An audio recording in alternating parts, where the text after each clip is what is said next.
Saya mau berbagi apa yang Tuhan taruh, kenapa begitu pentingnya malam hari ini. Kita harus lebih spesifik dalam menangkap hati Tuhan, agenda Tuhan. Bukan saya lebih pinter dari Anda semua, bukan. Tetapi kita ini ada di dalam rumahnya Tuhan.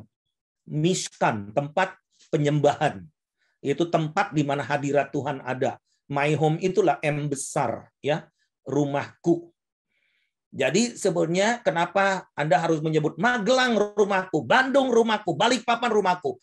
Ku-nya ku besar. Ketika kita memelihara rumah Tuhan, maka kita punya otoritas. Kita ngusir setan, kita ngusir ular, jangan masuk ke rumah kita. Tidak ada tikus-tikus masuk ke rumah kita. Kita harus jagai kota kita seperti rumah Tuhan. Nah, kita mengusahakan kesejahteraan kota. Firman Tuhan di dalam Yeremia 29 ayat 7, kemana kamu aku buang, berdoalah untuk kota itu, karena kesejahteraannya adalah kesejahteraanmu.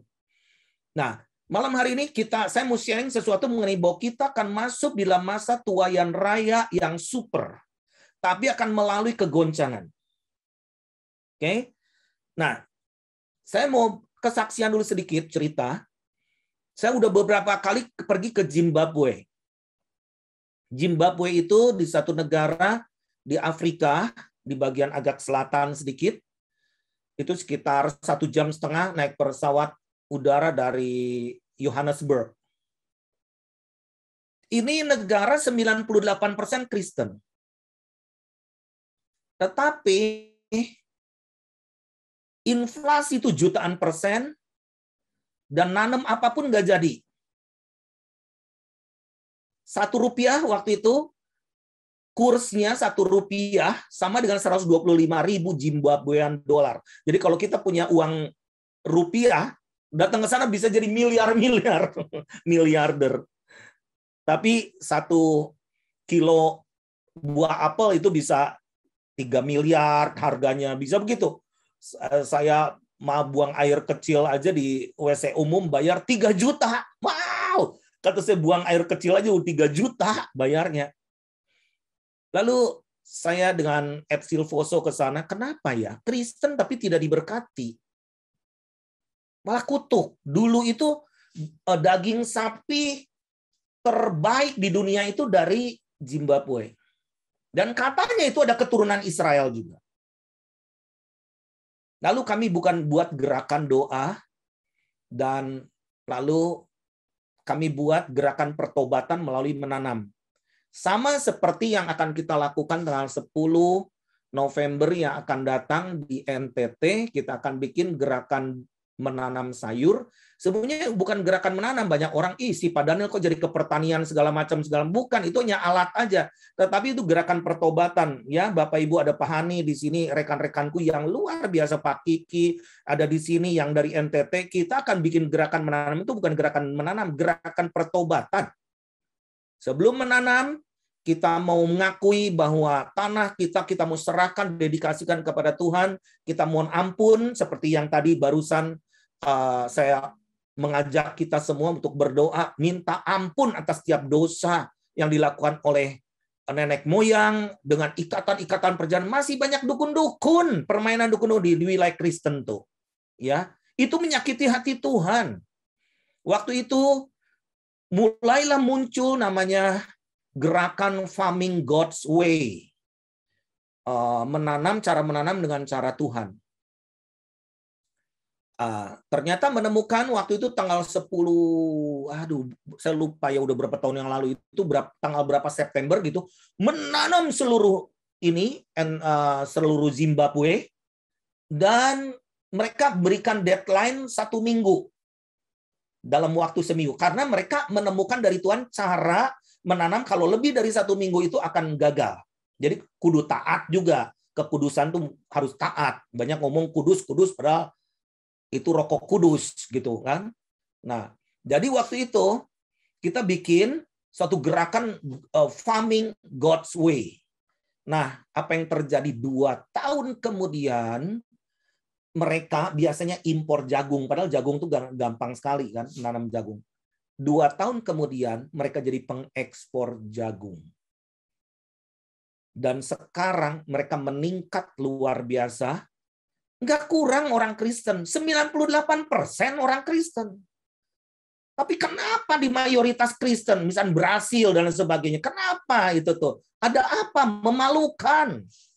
Ya. Jadi kita nih harus bisa mengerti, bukan sekedar doa-doa, tapi kita mesti make a turn. Kita harus membuat satu perubahan, pemutar balikan, jungkir balikan altar buat setan. Usir setan dari kota kita. Nah, apa yang saya mau sharekan mengenai tuaian di akhir zaman. Kita baca dulu dalam Yohanes 21, mulai ayat 1. Yohanes 21 ayat 1, kemudian Yesus menampakkan diri lagi kepada murid-muridnya di pantai Danau Tiberias, dan ia menampakkan diri sebagai berikut. Di pantai itu berkumpul Simon Petrus, Thomas yang disebut Didimus, Nathanael dari Kana di Galilea, anak-anak Zebedius, dan 2 orang muridnya yang lain. Kata Simon Petrus kepada mereka, "Aku pergi menangkap ikan," kata mereka kepadanya. "Kami pergi juga dengan engkau." Mereka berangkat lalu naik perahu, tetapi malam itu mereka tidak menangkap apa-apa. Mungkin masa pandemi, masa panceklik buat kita. Nggak menangkap apa-apa. Ketika hari mulai siang, Yesus berdiri di pantai, akan tetapi murid-muridnya itu tidak tahu bahwa itu adalah Yesus. Kadang murid-murid Tuhan juga melihat Tuhan kayak hantu. Jangan-jangan di masa pandemi kita melihat hantu terus, bukan Tuhan. Yang didewa-dewakan vaksinnya, bukan Tuhan. Bahkan kita tuh selalu menebarkan berita-berita yang lebih menakutkan daripada berita sukacita. Seolah-olah Tuhan itu enggak ada masa pandemi itu. Semua takut mati karena COVID. Bapak Ibu sekalian, di sini dikatakan, kata Yesus kepada mereka, "Hai anak-anak." Kenapa nyebut anak-anak di sini? Saya bingung nih. Kenapa nggak nyebut murid-murid lagi? Adakah kamu mempunyai lauk pauk? Jawab mereka, tidak ada. Anak-anak memang tulus, polos, tapi juga ini bisa berbicara mengenai iman. Anak-anak tuh nggak pakai iman. Mungkin kita akan jadi anak-anak lagi sekarang nih. Yang pinter, PhD, doktor teologi, dan sebagainya, ini to learn again. Sorry aja. Kita harus belajar lagi. Maka kata Yesus kepada mereka, "Tebarkanlah jalamu di sebelah kanan perahu, maka kamu akan peroleh. Lalu mereka menebarkan dan mereka tidak dapat menariknya lagi karena banyaknya ikan. Maka murid yang dikasihi Yesus itu berkata kepada Petrus, "Itu Tuhan." Ketika Petrus mendengar bahwa itu adalah Tuhan, maka ia mengenakan pakaiannya sebab ia tidak berpakaian. Lalu terjun ke dalam danau, murid-murid yang lain datang juga dengan perahu, karena mereka tidak jauh dari darat, hanya kira-kira 200 hasta saja, dan mereka menghela jala yang penuh ikan itu. Ketika mereka tiba di darat, mereka melihat api arang di atasnya, ikan dan roti. Kata Yesus kepada mereka, "Bawalah beberapa ikan yang baru kamu tangkap itu." Simon Petrus naik ke perahu lalu menghela jala itu ke darat, penuh ikan-ikan besar. Ini nggak bisa dimakan semuanya, cuman beberapa aja yang dimakan.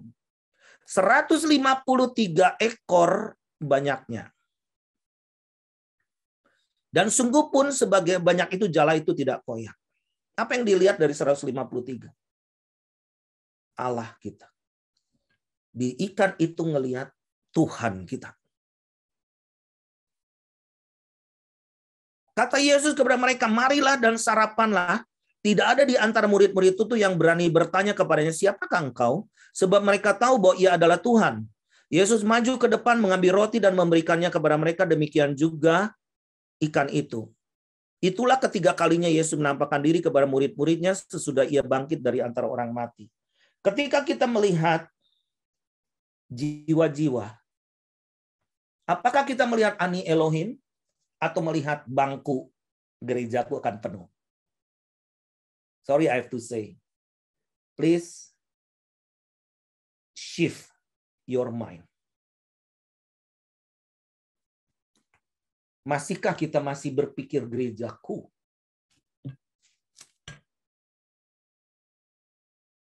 Tuaian ini sudah banyak. Tuaian ini sudah menguning. Dan mengenaskan sekali, rasanya kita ini masih menonton terus. Masa pandemi ini harusnya kita belajar semakin peka, semakin bertumbuh rohani, bukan semakin kontet, menjadi anak-anak. Harus menjadi seperti Kristus. Nggak takut mati, nggak takut ini dan itu. Harusnya hamba-hamba Tuhan lebih berani daripada jemaatnya.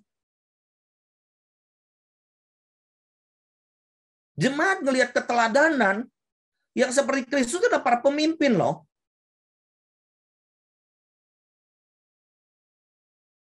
Who will shake your city? Kalau kita ketakutan, hidden. Siapa yang akan jadi teladan saat ini? Ketika orang takut kelaparan, malah kita memberi makan kepada banyak orang. Iman kita sedang dipertanyakan oleh banyak orang. Do you walk? Apakah kita? Do you live by faith? Atau just a preaching? Hanya khotbah.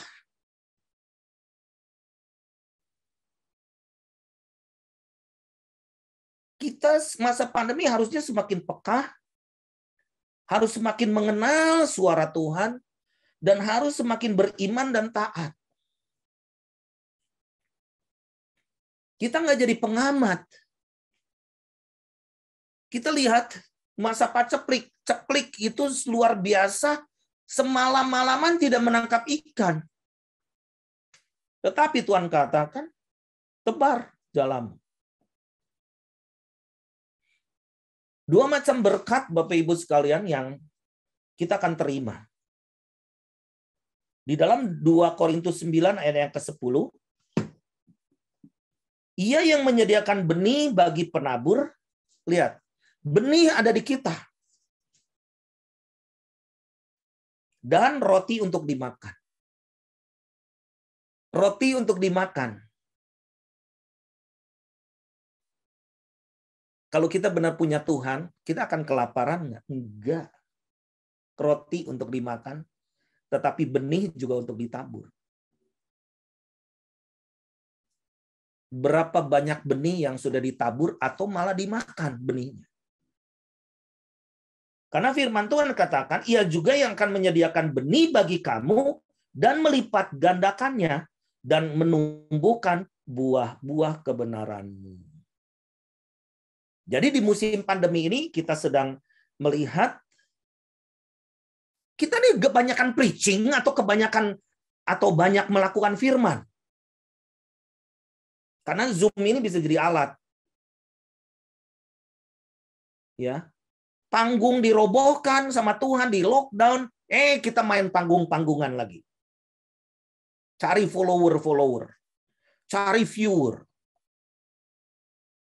Dan viewer yang banyak itu paling digemari. Dan viewer yang banyak biasanya yang nyeleneh khotbahnya. Yang kontroversial temanya. Supaya dilihat sama orang. Bapak Ibu sekalian, ternyata memberi itu anugerah. Hari ini saya bersyukur ada orangnya juga di sini, dia menabur pada saat yang tepat. Hari ini saya melihat orang ini nggak mau muncul. Tapi dia menjadi jawaban doa beberapa kali ketika kami perlu, khususnya untuk NTT ini. So amazed.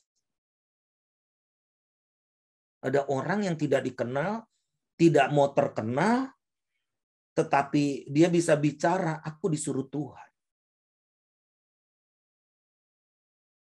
Saya semakin belajar dalam masa pandemi ini, penyediaan Tuhan itu tidak semata-mata oleh karena strategi kita, enggak. Tapi oleh berserah diri dalam ketaatan. Jadi masa padang gurun ini masa anugerah untuk menabur. Nah, Bapak Ibu sekalian, apa yang saya ingin sharekan, nanti di sini ada Ibu Abigail juga, tolong nanti share sedikit kenapa kita terjun ke NTT juga, kayak sepertinya saya dan teman-teman tuh kok habis-habisan untuk NTT, habis-habisan, bukan yang sedikit-sedikit gitu ya, untuk NTT itu begitu serius, karena kita nggak mau ketinggalan, we don't want to miss it, oke? Kalau kita disuruh Tuhan tuh, dan saya bersyukur punya teman-teman yang setianya luar biasa, menderitanya sama-sama. Kayak kadang kita nih sampai sakit perut, semalam sampai sakit perut semua gitu kan. Padahal itu kita lagi mikirin NTT. Kata saya itu malah rasa sakit bersalin. Nanti bentar, biar kita fokus dulu, oke? Kapan yang paling bahaya?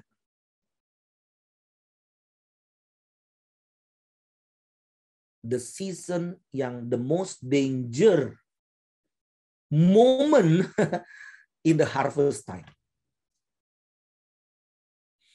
Sebelum kita menuai. Akan ada penyusup menjelang waktu tuaian. Yohanes 10 ayat 10, pencuri datang untuk mencuri dan membunuh dan membinasakan. Tapi aku datang supaya mereka mempunyai hidup dan mempunyainya dalam segala kelimpahan. Jadi yang pertama adalah untuk tuaian akhir zaman, bukan program rohani, bukan kita mau bikin ministerian lagi. Aduh my God, udah organisasian lagi. Siapa ketua, siapa yang paling cakap, siapa yang paling pengalaman, siapa yang paling hebat. Itu Tuhan udah maha cemburu dalam hal-hal seperti itu tuh Tuhan. Di jaringan doa nasional, dalam konferensi doa nasional, mungkin beberapa di antara Anda tahu ketika saya dalam pembukaan saya bilang, jangan cari tokoh. Dengerin sekali lagi. Jangan cari tokoh, cari Tuhan Yesus. Kita harus bergantung kepada Tuhan Yesus. Karena kita seringkali mengalahkan tokoh kita daripada menuhankan Tuhan kita.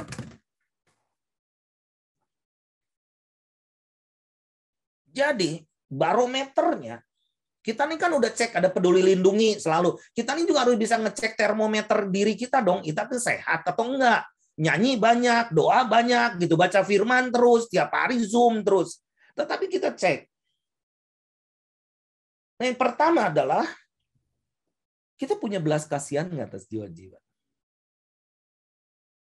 Saya sih merasa kalau kita punya belas kasihan atas jiwa-jiwa, Tuhan yang memiutangi kita.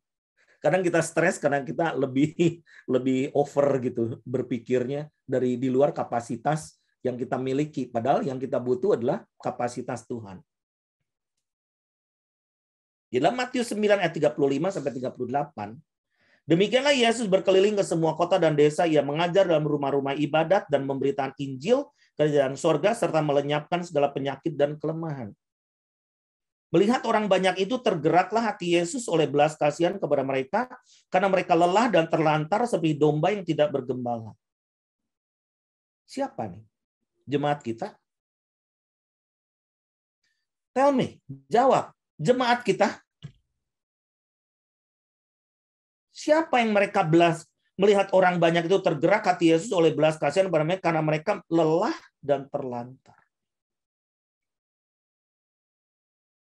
Seperti domba yang tidak bergembala. Ini ayat ini mukul saya.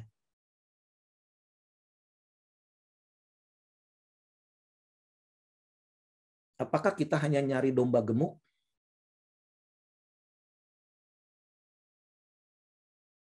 Domba yang submit sama kita doang, yang menyenangkan kita?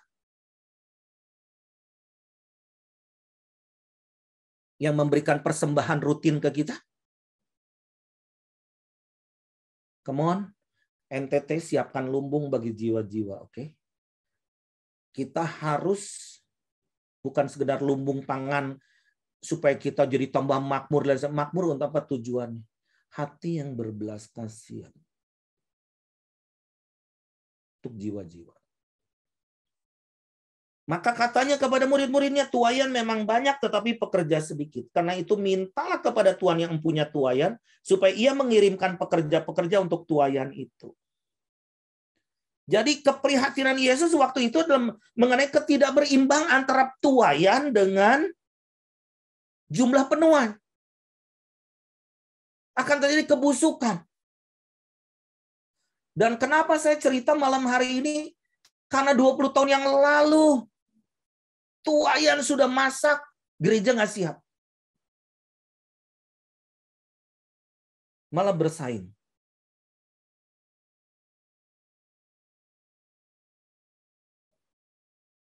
Banyak jemaat tidak dimuridkan tetapi digemukkan. Jadi ketika masa sulit, ya gua kenapa susah, kenapa gua sakit, kenapa gini, kenapa gini, mengeluh, banyak yang putus asa. Kenapa? Karena dia spirit of warrior-nya belum dibangun. Christ likeness-nya itu tidak seperti Kristus gitu. Hanya di agama Kristen kan. Dijemaatkan sama kita.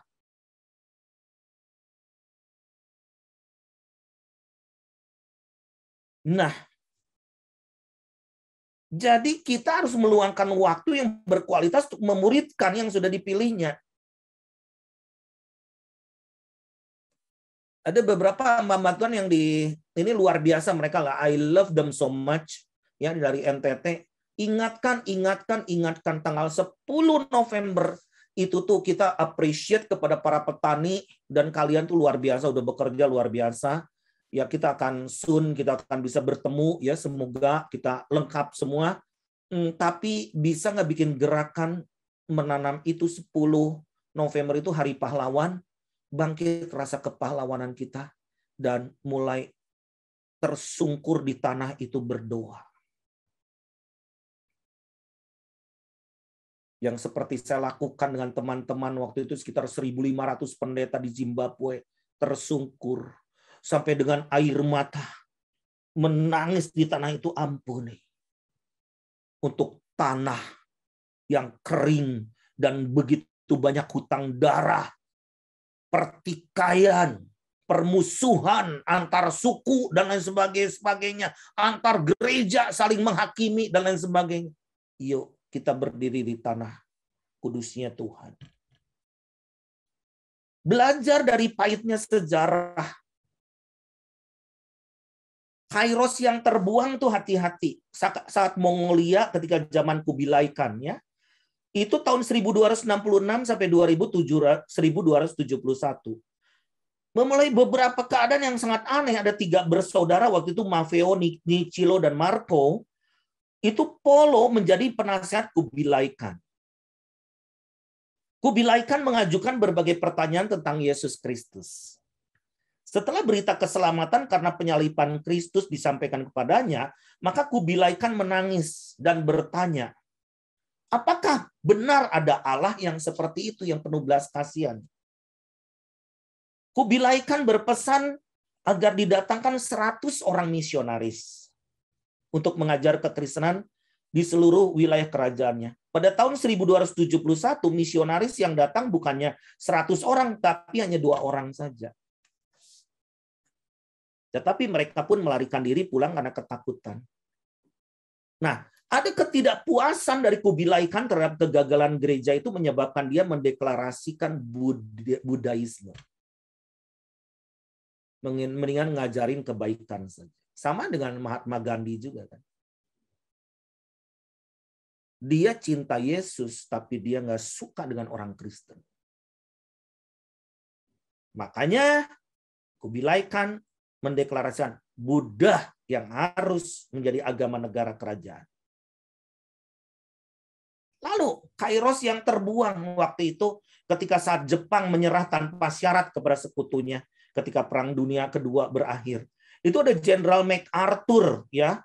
Panglima Perang AS tiba di Jepang dan melihat bahwa kepercayaan masyarakat agama Shinto dan Kaisar Hirohito itu sudah hancur. Hopeless. Menyerah. MacArthur langsung mengirim pesan kepada para pemimpin gereja yang di Amerika Serikat waktu berbunyi, kirim 1.000 orang misionaris kepada saya, maka bangsa Jepang akan percaya kepada Tuhan Yesus. Tapi waktu itu gereja euforia. Menang. Jangan sampai kita nih euforia. Euforianya apa? Yes, virusnya sudah ini. Yeay, euforia. Gimana gitu kan? Kalau buat saya, sayang sekali.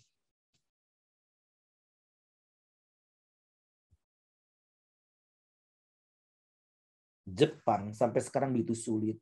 Waktu itu saya ketemu dengan Yonggi-cho. Dia masih muda lah, 20-30 tahun yang lalu.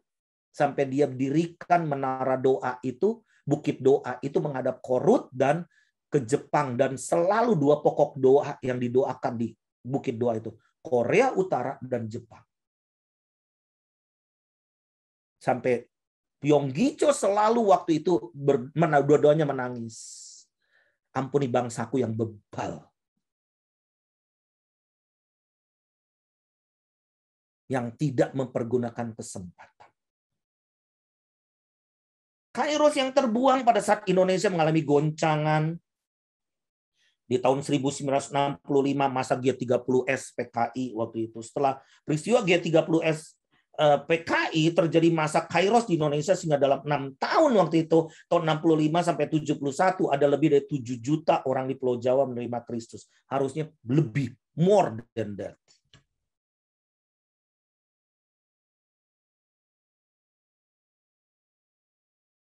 Apa yang harus kita lakukan ke depan? Menyiapkan dan membangkitkan penuai. Firman Tuhan katakan, lihatlah sekelilingmu, pandanglah ladang-ladang yang sudah menguning dan matang untuk dituai. Dan kapan masa menabur?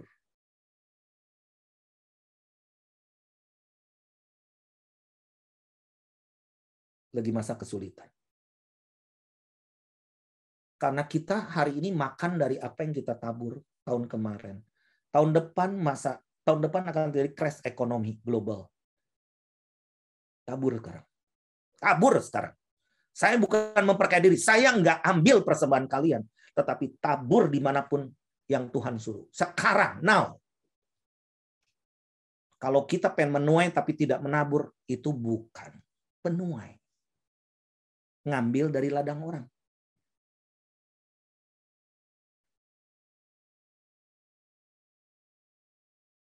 Firman Tuhan katakan, camkanlah ini di dalam 2 Korintus 9 ayat 6. Orang yang menabur sedikit akan menuai sedikit juga. Dan orang yang menabur banyak akan menuai banyak juga. Nah, masa krusial apa yang sedang kita hadapi sekarang adalah masa perampok di mana-mana. Saya waktu itu bikin pertanian, makanya saya tuh gak kepengen ke pertanian lagi kalau nggak disuruh Tuhan. Pernah di Cianjur, di daerah Cianjur kita bikin pertanian. Singkong yang besar-besar itu. Kita mau bikin mokaf dan sebagainya. Jadi sedikit banyak tuh udah ngerti soal pertanian. Saya malah nolong petani lagi sekarang. Padahal saya udah bangkrutan sampai 4 tahun saya mesti lunasin utang saya. Waktu itu kenapa? Kenapa waktu itu ada kegagalan di mana? Padahal hasil panen udah luar biasa. Ternyata Bapak Ibu sekalian, penyusup di dalam, pekerja kita malingnya. Yang memberikan informasi. Itu perampok tuh datang.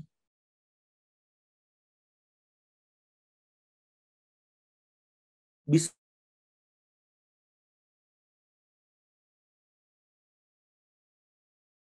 ya takutlah security kita. Ambil sapi gimana caranya? Bukan sapi digotongin, enggak. Cuma dibelah pahanya doang. Musim memanen. Dan pasca menuai itu be careful. Hati-hati. Ada kelalaian kita karena teledor, tidak berjaga-jaga. Tidak ada upaya untuk mempersiapkan pekerja. Tidak mempersiapkan lumbung-lumbung untuk pasca tuaian itu. Dan jujurnya saya bodohnya itu seperti 5 gadis yang tertidur. 5 gadis bodoh. Nggak mau mempersiapkan minyak.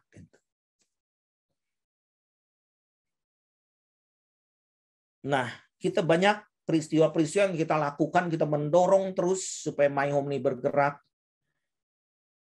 Kita harus jadi kesaksian di lingkungan kita dengan gerakan berbagi, kasih. Terus apalagi kita support frontliner melalui Agape Care. Terus udah gitu marketplace. Marketplace itu termasuk petani-petani. Korea Selatan, Bapak Ibu sekalian, itu transformasinya melalui pertanian. Oke? Kim Yong-ki itu namanya seorang petani yang dia bisa menghasilkan umbi, dan umbi itu bisa tahan dalam setahun. Sehingga mereka ketika tahun 1950-an itu miskin sekali. 1 dari 10 negara termiskin waktu itu Korea Selatan. Nah, mulai dari petani ini, dia jadi pahlawan. Dan dia itu berdoa dengan bekerja itu seimbang. Nggak doa melulu, tapi nggak kerja gitu. Doa dan bekerja. Jadi pekerja-pekerjaannya itu dijadikan pendoa juga.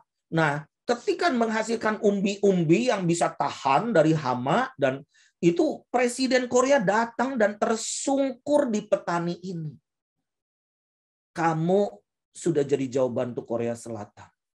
Terus petani itu bukan saya, Yesus Kristus namanya. Dan presiden itu percaya kepada Tuhan. Dan sekarang sudah jadi gerakan namanya Kanaan Farming di seluruh dunia. Dan kalau kita doa, fokuskan segala sesuatu. Kita menabur, ada jiwa-jiwa. Kita mau berdoa, berdoalah untuk jiwa-jiwa, bukan sekedar singkirkan virus, inilah, itu gitu. Fine, Tuhan juga tahu. Tuhan akan memberi kekuatan di tengah kekelaman sekalipun, di tengah goncangan sekalipun. Nah, mari kita lihat sekarang, saksikan satu klip, kita putar selama 2 menit ini mengenai apa yang terjadi dan apa yang harus kita lakukan di NTT. Saya ini bukan orang NTT, nggak ada darah NTT. Tetapi saya hanya dituntun oleh Tuhan itu seperti tiang awan, tiang api, mesti kemana. Saya ini kan penggerak nasional dan juga bisa menggerakkan bangsa-bangsa lain juga di dunia gitu ya. Tetapi saya ini harus taat dalam hal-hal kecil gitu. Enggak ngelihat dompet saya, nggak lihat kondisi saya. Kalau Tuhan katakan go, I just go. Aku nggak mau berbantah-bantah lagi. Dan seperti Musa katakan, kalau engkau pergi, aku pergi. Di mana engkau menuntun aku akan ada di sana. Nah, mari kita lihat klip ini.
Dari My Home NTT telah melaksanakan gerakan menanam tahap pertama pada tanggal 7 Agustus dan berhasil.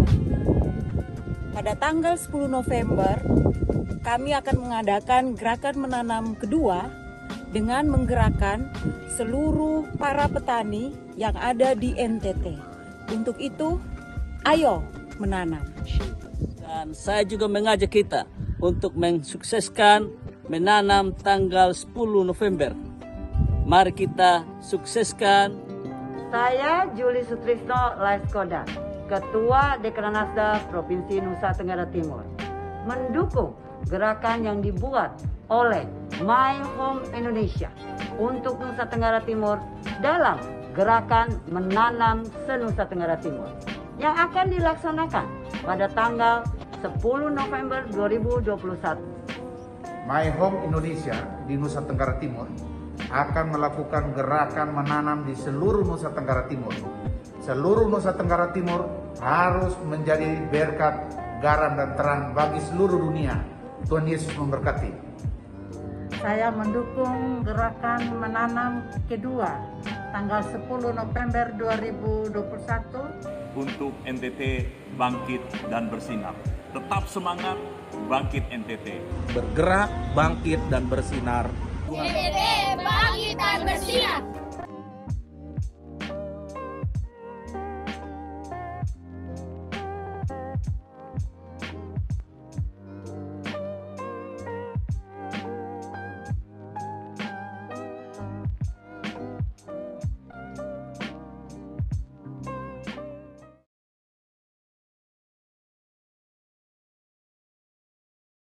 Jadi masih ada kesempatan kalau Bapak Ibu mau menabur untuk dibelikan benih. Karena kita orientasinya pengen membuat NTT dan berpusat nanti di Alor, ada namanya lumbung benih yang unggul. Kita My Home bukan hanya mengerjakan pertanian, nanti ada wisata dan sebagainya. Tetapi kali ini kalau Anda mau menabur untuk membeli benih, silahkan masih keburu. Kami nggak rugi, nggak untung juga. Kalau Anda mau menabur, silakan, itu urusannya dengan Tuhan, dan kami akan salurkan untuk masih ada waktu, kesempatan hanya beberapa hari ke depan. Silakan, mau menabur apapun, namanya benih. Benih itu kan satu biji bisa menghasilkan buahnya banyak. Nah, mari lakukan sesuatu, dan setelah itu kami juga ingin supaya NTT mulai bangkit dan bersinar. NTT akan jadi lumbung dan menolong pulau-pulau lain, suku-suku lain. Dan saya katakan bahwa Indonesia ini lagi ditunggu oleh bangsa-bangsa. Ditunggu oleh bangsa-bangsa. Jadi, tingkatkan kapasitas sekarang. Jangan terus nge-lockdown terus roh kita. Ini saatnya kita harus terbang lebih tinggi. Menempuh badai sekalipun, kita harus bisa berani, tangguh, dan cekatan, dan kita siap untuk dipakai Tuhan dengan kapasitas ilahi, bukan kapasitas kita, ya. Di sini ada Ibu Abigail dari Gold Coast, ya. Gold Coast di Australia ada di sini. Ibu Abigail mungkin bisa siarkan sesuatu sebentar aja, ya. Nanti karena waktu, tapi kita perlu mendengarkan seorang pendoa yang Tuhan taruh di ujung lebih timur daripada Indonesia, ya. Oke, silakan. Shalom, Ibu. Shalom, shalom Pak. Apa kabar? Baik. Terima kasih untuk kesempatan. Ini mau bersaksi apa? Silakan. Timor, ada hubungan dengan Australia dan Timor, ya. Yes.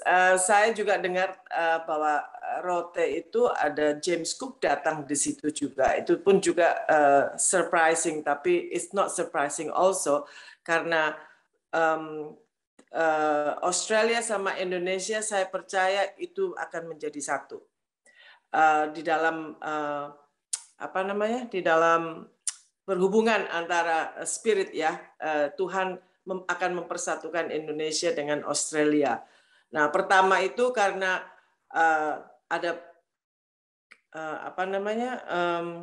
prophesy bahwa Indonesia akan berdiri menjadi tentara berani mati untuk Australia, tapi tidak dengan physical, tapi in the spiritual.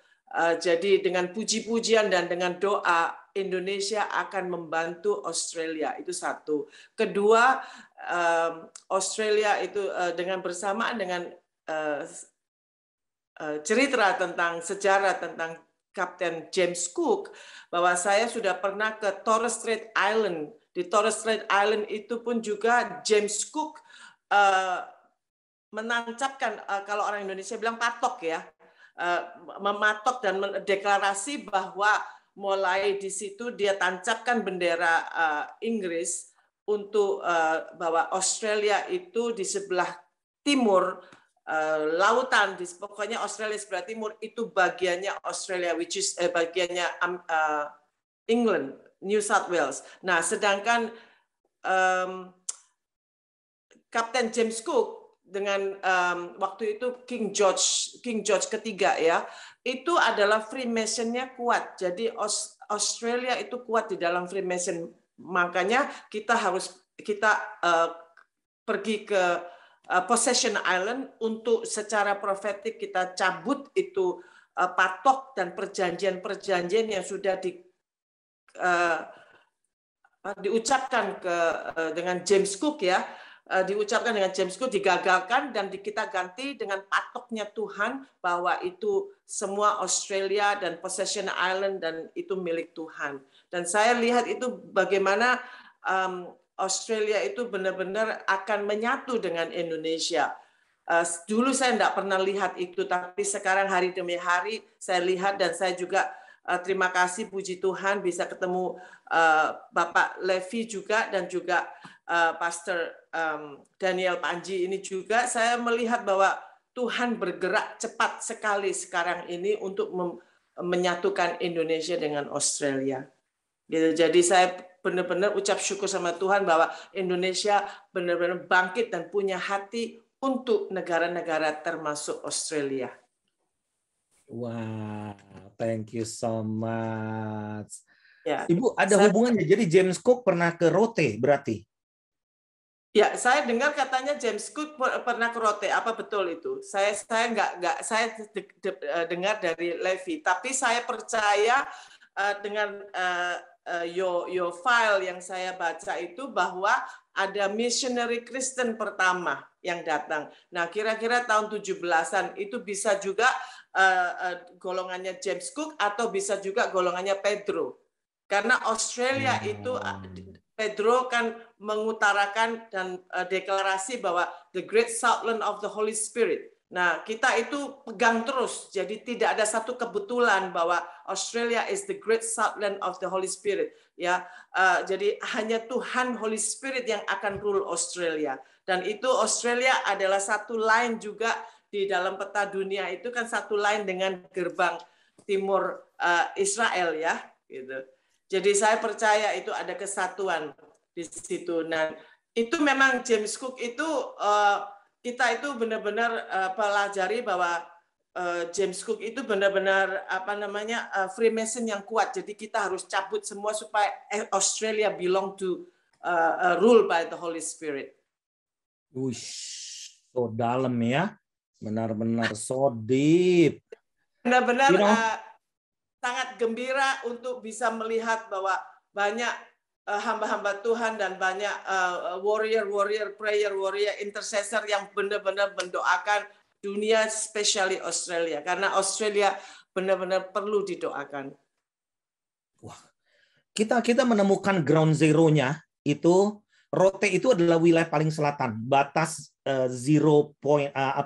point daripada Indonesia kan, daripada Rote ke Sangir kan, dari paling selatan. Dan saya dengan Pak Edison akan segera berangkat ke airport nanti sebentar lagi dan pergi ke Rote. And tomorrow I'll be in Rote Island, oke? Nah, itu ketika kami di Rote, kami dapat ayat. Yehezkiel 47 ayat 1. Yehezkiel 47 ayat 1. Kemudian ia membawa aku kembali ke pintu bait suci dan sungguh ada air keluar dari bawah ambang pintu bait suci itu dan mengalir menuju ke timur. East. Dan air itu mengalir dari bawah bagian samping kanan dari bait suci itu dan sebelah selatan mezbah. Kita tahu nggak Rote itu pulau paling selatan. Wow. Dan Pak Firlot ada di sini nggak? Pak Firlot nggak ada ya, Kades di situ. Dan kami menemukan tanah di mana bukit yang di mana di bawahnya itu sekarang apa tuh hutan bakau itu mangrove, hutan mangrove. Dan di situ tempat misioneri dibunuh 200 tahun yang lalu. Dan itu my home akan bikin bukit doa. Dan exactly 200 tahun yang lalu yang ngebunuh itu adalah leluhur daripada Kades yang penggerak My Home di Rote. Dan dia generasi keempat. Jadi dia udah minta forgiveness, asking forgiveness lah dari Tuhan, minta ampun karena leluhurnya sudah bunuh misionaris itu. Dan kita akan buat desa wisata di situ. Wow. Pray for this. Doakan. Kita mau bangun sekarang altar bagi Tuhan. Tidak ada altar buat setan. Tidak ada. Tidak ada kita.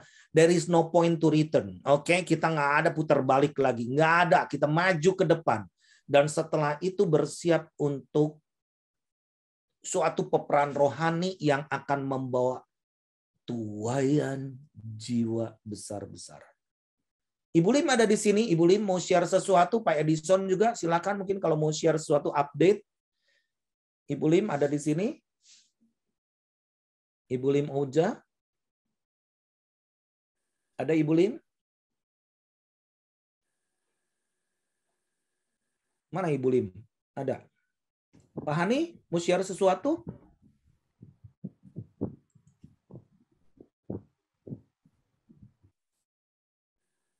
Ya jangan saya kuar-kuar terus sama NTT. Orang NTT-nya pada diem terus, nonton saya terus gitu. Oh ya, ini saya. Semangat, ayo. Ini suatu yang luar biasa ya, saya dengar dari Ibu Abigail ya. Dan kami ke sana mendoakan tempat untuk bangun mezbah. Itu saya percaya ini perjalanan tuntunan Tuhan. Kami biasanya dengan Pak Daniel taruh batu untuk berdoa. Dan Pak Daniel bilang, udah kita tancapkan sesuatu untuk kita deklarasikan. Ya seperti James Cook itu. Dan tidak kebetulan, di situ ada satu kayu yang sudah tajam, ada di situ.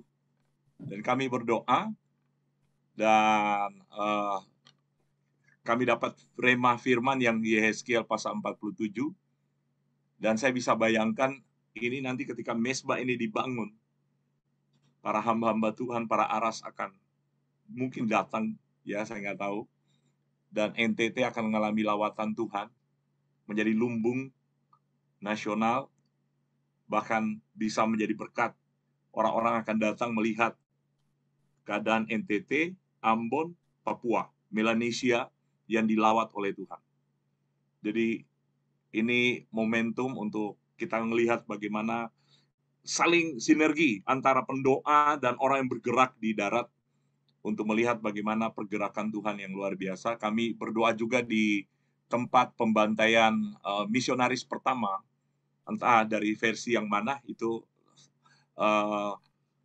yang konon katanya, saya dengar kisahnya ya dari seorang penggerak, ya dari situ tempat dibantai yang kami berdoa, dan dari situ mereka menuju ke Zoe, ke Soe.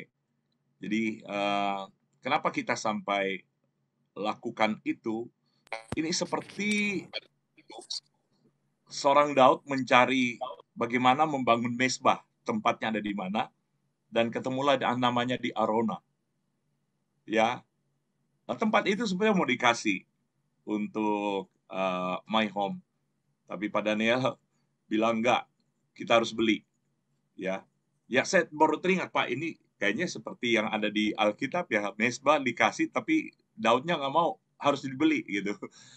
Dan apa yang didapat di sana perjalanan yang Rote, disampaikan bahwa itu adalah tanah. Kami deklarasikan padanya tuh tiba-tiba mendeklarasikan Rote itu. Rote kalau di Sabu itu tanah kesayangan Tuhan. Rote adalah tanah kesukaan Tuhan.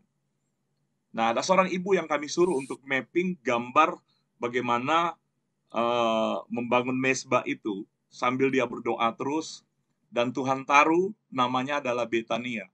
Dan dia bilang, Pak, Betania itu yang Tuhan taruh di saya tentang kesukaan Tuhan. Saya bilang, Bu, kami deklarasikan Rote itu adalah kesukaannya Tuhan.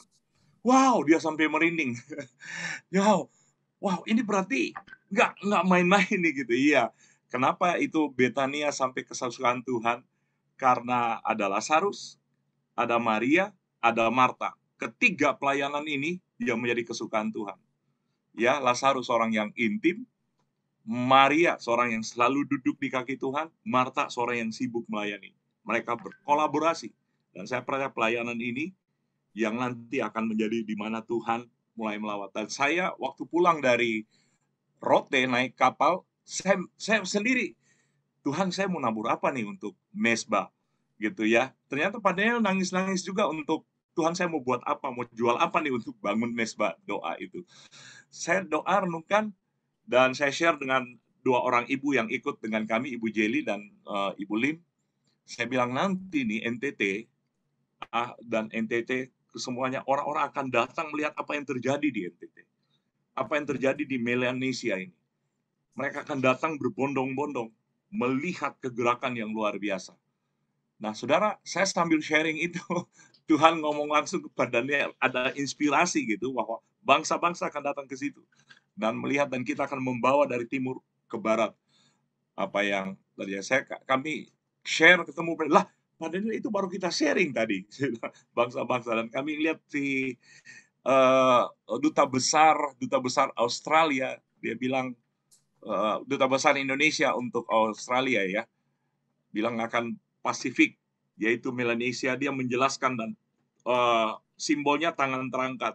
Saya bilang, wow, ini momentum waktunya Tuhan untuk kita bergerak dari timur ke barat, mempersiapkan tuwean, bani-bani, karena orang-orang akan datang. Ketika mesbah itu sudah kita mulai mempersiapkan diri, tuwean itu benar-benar gereja, para hamba-hamba Tuhan di NTT, ayo, kalau kami punya hati, saya percaya Anda juga seorang hamba Tuhan yang ada di NTT punya hati untuk berani melakukan sesuatu di NTT. Orang mau kabar apa tentang NTT, negara apa, satu daerah yang miskin, tapi nanti akan bangkit menjadi sesuatu lumbung nasional, dan Jokowi pernah mendeklarasikan itu, dan itu sudah dilakukan lebih dahulu oleh My Home. Dan saya percaya ini momentum yang terjadi, yang saya dapat ya, saya makanya antusias sekali ya, sampai kadang-kadang Tuhan bilang, ngapain terlalu banyak mikir, itu urusanku, semua kebutuhan semua urusanku gitu. Wah, saya sangat bergairah ya. Saya percaya kita bantu terus dalam doa, ini mesbah doa, dan saya percaya di Australia saya dengar ada peresmian mesbah doa juga. Saat ini 2 negara yang terhubung di daerah selatan dan membawa ini dari timur ke barat, membangun mesbah, dan orang-orang yang melepaskan mahkota. Waktu Pak Daniel bilang ini daerah ini adalah tempat bagaimana mahkota keakuan itu diletakkan di mesbah. Dan ternyata 2 penginjil ini, mereka waktu itu mencari kehormatan, dan sama orang Belanda nggak ada kehormatan untuk raja, tapi kami hanya melatih seorang penginjil dan seorang itu. Wow, luar biasa.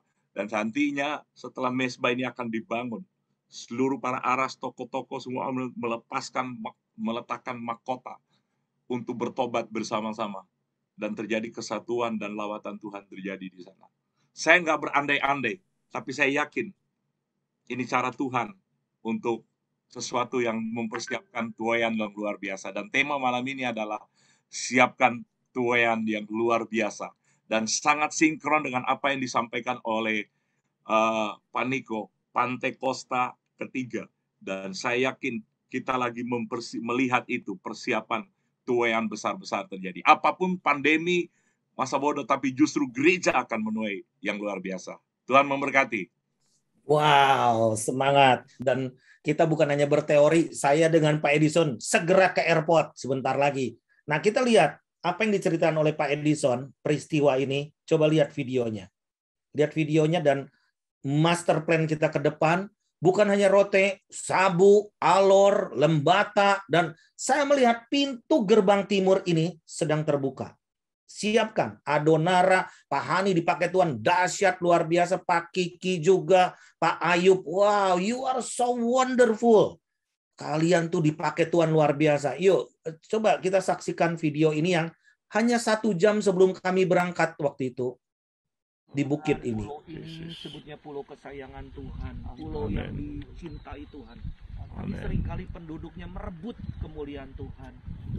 Ampuni, Yesus, ampuni. Ampuni hamba-Mu bersama dengan Pak Kades, Tuhan, Pak Olo. Kami mohon ampun Tuhan atas setiap salah dosa. Penduduk Rote, bahkan perkebunan, bahkan nenek moyang kami yang sudah membunuh misionaris, yang sudah mencuri kemuliaan Tuhan. Ya Tuhan Yesus. Dan dialah di tanah ini Tuhan. Ini gunung batu-Mu. Amin. Tempat pengintaian, kota Amin. perlindungan bagi Amin. roh. Amin. Yes. Kami minta kepada Tuhan, berikan kepada kami. Jesus. Ya, ada tempat pengintaian, menara doa. Orang yang berjaga-jaga untuk gelora. Di mana raja-raja akan berkumpul nanti satu saat di tempat. Amin. Yes, Lord. Melemparkan semua mahkota, hanya menyembah Yesus sebagai Tuhan, sebagai Raja di atas segala Amin. raja. Amin. Amin. Amin. Mereka akan lemparkan mahkota, dan ini akan menjadi terobosan besar. Sekali lagi ampuni kami, cabut semua rasa ingin mencuri kemuliaan Tuhan. Amin. Hanya roh ingin memiliki, tidak Tuhan. Kami ingin Yes. kembalikan semua untuk kemuliaan. Amin. Amin. Kuduskan, sucikan hati pikiran kami. Ya. Layakan kami. Berikan kemuliaan kepada kami, anugerah, hadiah selama kami berjerih lelah untuk bangsa kami.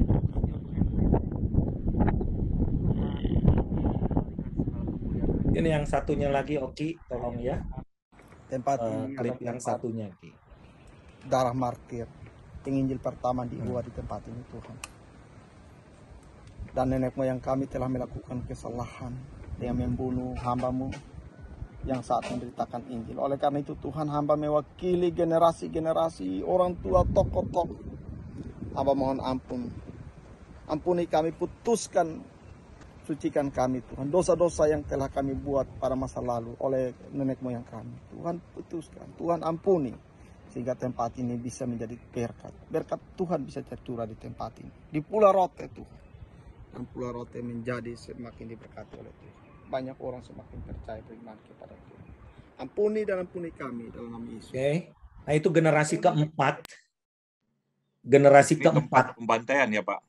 Iya, itu tempat pembantaiannya itu di Injil. pohon yang di itu biasanya kalau enggak lautnya naik ya, itu ada seperti batu-batu yang ditumpuk, itu kuburan di situ. Nah, plan kita apa ke depan? Biar kita mulai dari mimpi daripada nggak punya mimpi sama sekali. Nah, jangan mati duluan, jangan takut mati dulu. Kita harus kerjakan sesuatu yang besar, oke? Semangat. Yang sakit sekarang sembuh, dah. Yang lemes-lemes udah mesti semangat sekarang. Nah, Rote rumahku, kunya mesti gede. Ada salah satu bapak yang tempat yang sekarang ini dihajar memang benar-benar. Di tempat Ibu Lim itu restoran, maka kita doakan di situ udah roboh semuanya sampai ini benar-benar peperangan yang luar biasa. Karena memang kita lagi, dan seorang anak Tuhan ini, hamba Tuhan juga, kita doakan dia, dan dia bilang ini tempat, memang tempat dipercaya, yang kita duduki itu adalah tempat kerajaan laut. Dan mereka tanggal 11 November tahun ini, akan mengadakan konferensi, yang witchcraft itu, konferensi di Mesir. Dan itu mereka percayanya tentang buaya situ, dan itu mulai menurut ini sudah mulai kelihatan karena ada terjadi sesuatu. Tetapi karena kita duduki tempat itu, maka kita lihat akan ada pintu yang terbuka, yang dimana dan orang My Home juga tidak secara kebetulan Pak Daniel punya rencana nanti kita tanggal 11 November akan ke Mesir. Dan tahukah saudara, itu waktunya dimajukan lebih maju lagi ya ke Mesir, dan itu ada terhubung ke bangsa-bangsa. Nah, ini saya nggak mau sistem mau cocologi, tapi perjalanan ini dan seorang pendoa saudara dikasih Tuhan menyampaikan sesuatu yang tersembunyi di alor, disampaikan melalui terus firman, penglihatan, dan sampai Ibu Lim sampai merinding-merinding, udah cukup. Iya benar itu terjadi di kami gitu. Dan saya percaya ini waktunya, saya percaya para pendoa-pendoa akan melihat ini terhubung dengan semua yang ada terjadi. Dan apa yang disampaikan Tuhan dari negeri pulau-pulau, NTT adalah negeri 1000 pulau yang nanti akan terjadi kegerakan yang luar biasa. Dan kita ke sana nggak hanya sekedar perjalanan yang biasa-biasa, tapi kita perjalanan di mana kita menduduki dan kita akan terhubung nanti ke Mesir. Dan saya percaya ini bukan secara kebetulan, tetapi memang orang-orang pilihan yang untuk bisa ke sana, untuk kita bisa membangun mesbah.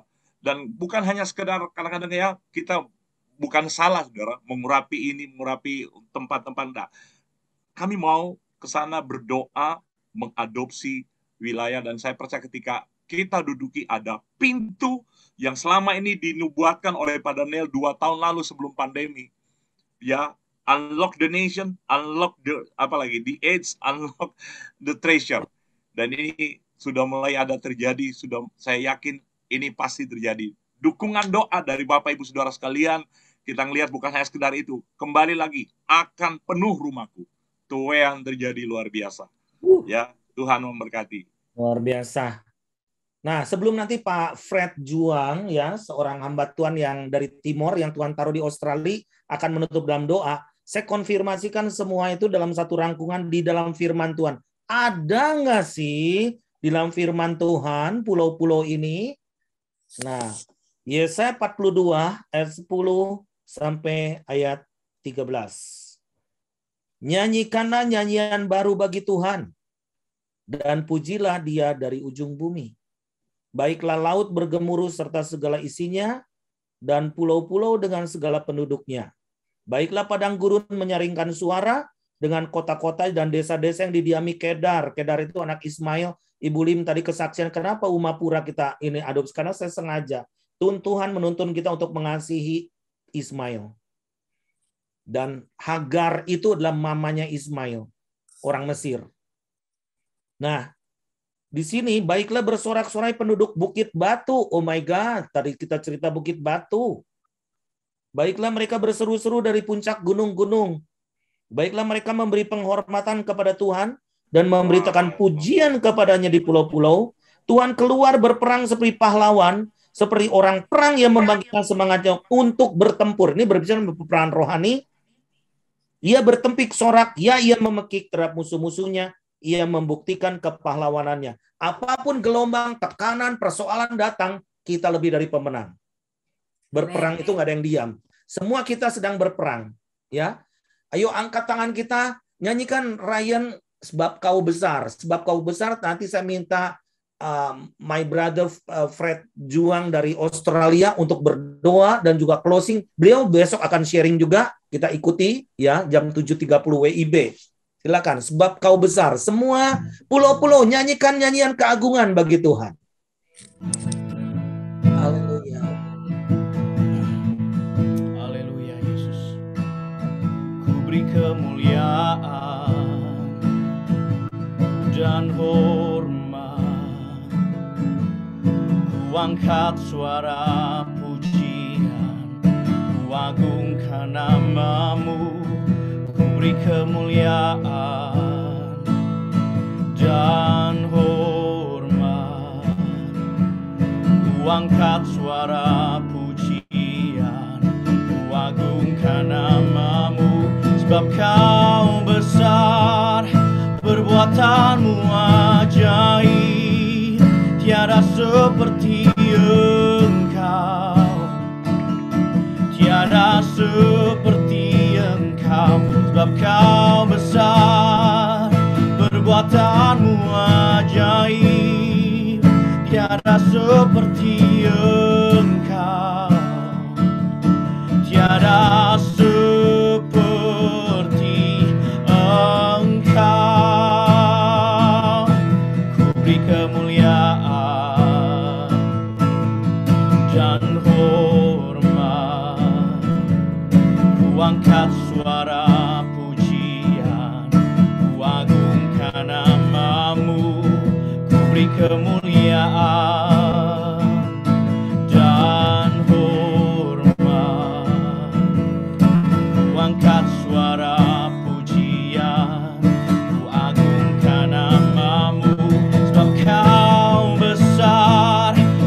Perbuatanmu ajaib, tiada seperti Engkau, tiada seperti Engkau, sebab Kau besar. Perbuatanmu ajaib, tiada seperti Engkau, tiada seperti Engkau, sebab Kau besar. Perbuatanmu ajaib, tiada seperti Engkau, tiada seperti Engkau, sebab Kau besar. Perbuatanmu ajaib, tiada seperti Engkau, tiada seperti Engkau, tiada seperti Engkau, tiada seperti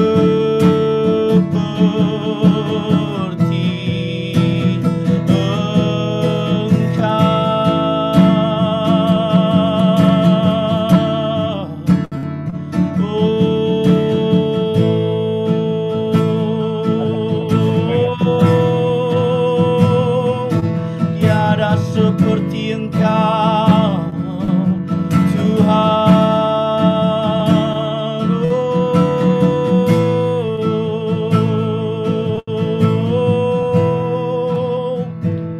Sebab Kau besar, perbuatanmu ajaib, tiada seperti Engkau, tiada seperti Engkau, sebab Kau besar. Perbuatanmu ajaib, tiada seperti Engkau, tiada seperti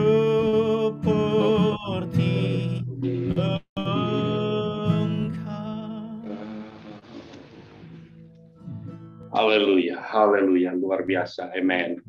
Luar biasa bagaimana Tuhan telah membawa bahkan hamba-hambanya dan juga saudara-saudari dalam Tuhan, bahkan dari tempat jauh memberikan perhatian untuk NTT, sangat luar biasa. Amen, haleluya. Jadi mata Tuhan yang tertuju bagi NTT.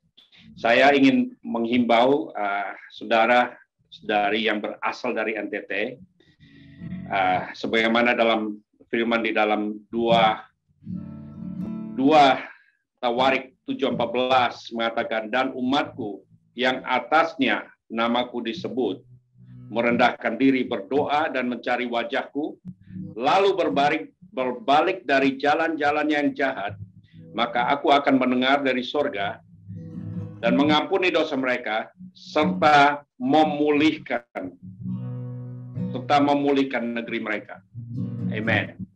Jadi saya akan tutup dalam doa, tapi saya kira sangat baik saya ambil momen ini. Kita yang berasal dari NTT, dimanapun kita berada, mari kita rendahkan hati, kita memohon pengampunan, karena mereka yang belum mengenal Tuhan, tidak tahu untuk bagaimana meminta pengampunan dari Tuhan, bagaimana merendahkan hati.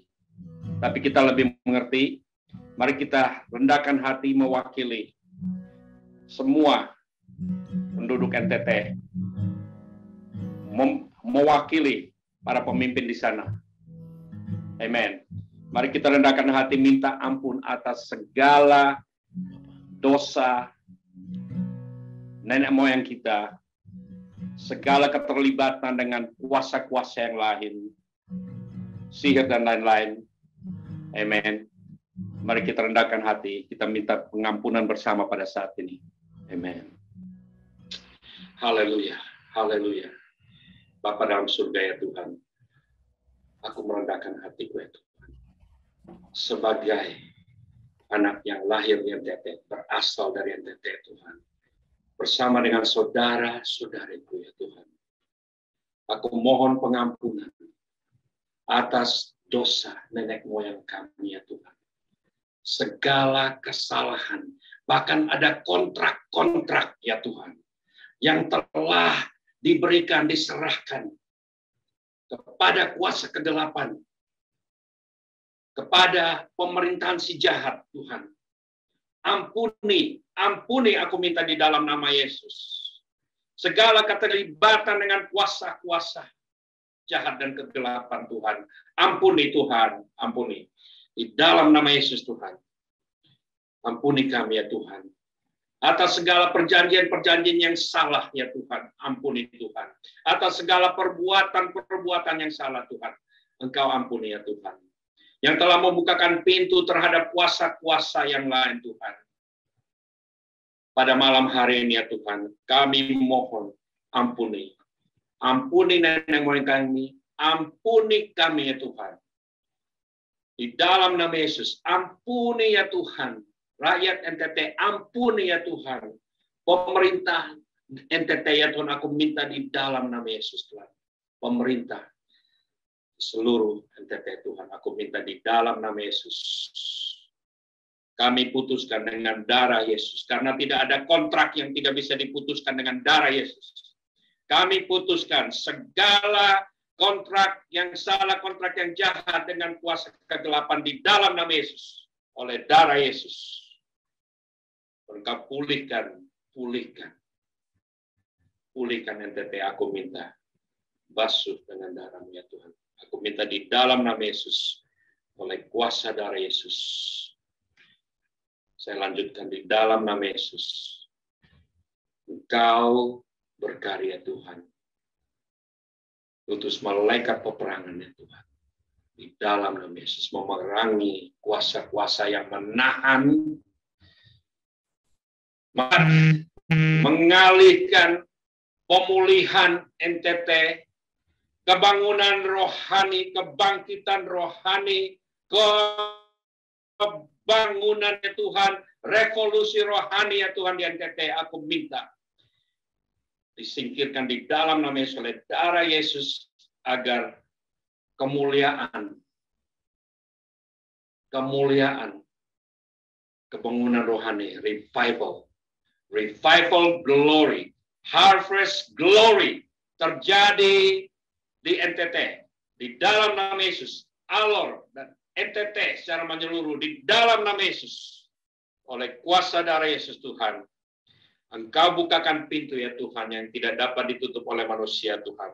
Aku minta ya Tuhan, berkat lebih berkuasa daripada kutuk. Karena berkat berasal dari Engkau. Kami setuju bersama ya Tuhan pada malam hari ini. Engkau memberkati NTT ya Tuhan. Engkau memberkati ya Tuhan dengan kebangunan, kebangkitan rohani. Revolusi rohani ya Tuhan. Aku minta di dalam nama Yesus. Di dalam nama Yesus. Kau memberkati dengan shalom, shalom, shalom. Damai dan keutuhan Tuhan. Aku minta di dalam nama Yesus Tuhan. Aku mohon di dalam nama Yesus Tuhan. Aku minta surga terbuka bagi NTT. Di dalam nama Yesus. Surga terbuka Tuhan. Aku minta di dalam nama Yesus oleh kuasa darah Yesus Tuhan. Dan Engkau bangkitkan prayer warriors yang dipenuhi dengan api, dipenuhi dengan semangat ilahi, kasih ya Tuhan, aku minta di dalam nama Yesus. Bangkitkan ya Tuhan, aku minta dan utus pekerja-pekerja bagi ladang Tuhan, sebab Engkau Tuhan yang mempunyai tuaian dan Engkau telah berjanji untuk meminta kepadamu untuk mengutus penuai Tuhan. Aku minta di dalam nama Yesus. Untuk bisa mengambil momentum, ya Tuhan, dan tidak lengah membiarkan itu berlalu dari kami, ya Tuhan. Di dalam nama Yesus Tuhan, satukan hati kami, ya Tuhan. Aku minta Engkau berkarya, Tuhan, memberkati, Tuhan. Oh, pekerjaan pelayanan, ya Tuhan. Pak Panji, ya Tuhan. Aku minta di dalam nama Yesus, Pak Edison bersama dengan tim semuanya Tuhan dan semua kami di sini ya Tuhan. Aku minta Kau tutup bungkus dengan kuasa darah-Mu ya Tuhan. Engkau mendahului mereka di dalam perjalanan mereka ya Tuhan. Aku minta di dalam nama Yesus Tuhan. Kau bukakan pintu-pintu yang harus dibukakan ya Tuhan. Engkau membawa koneksi-koneksi ilahi ya Tuhan. Aku minta di dalam nama Yesus, oleh kuasa darah Yesus Tuhan. Kami rayakan kemenangan oleh salib di dalam nama Yesus. Kemenangan karena semua yang telah Kau lakukan ya Tuhan. Di dalam nama Yesus ya Tuhan, di Golgota, di dalam nama Yesus, oleh kuasa darah Yesus, kami berterima kasih Tuhan. Haleluya, haleluya, haleluya. Amen. NTT diberkati dalam nama Yesus. Amin. Amin. Thank you Pak Fred. Yuk katakan NTT bangkit dan bersinar. Amen, amen, ya. Bangkit dan Kalau dikatakan NTT bangkit dan bersinar. Haleluya, haleluya.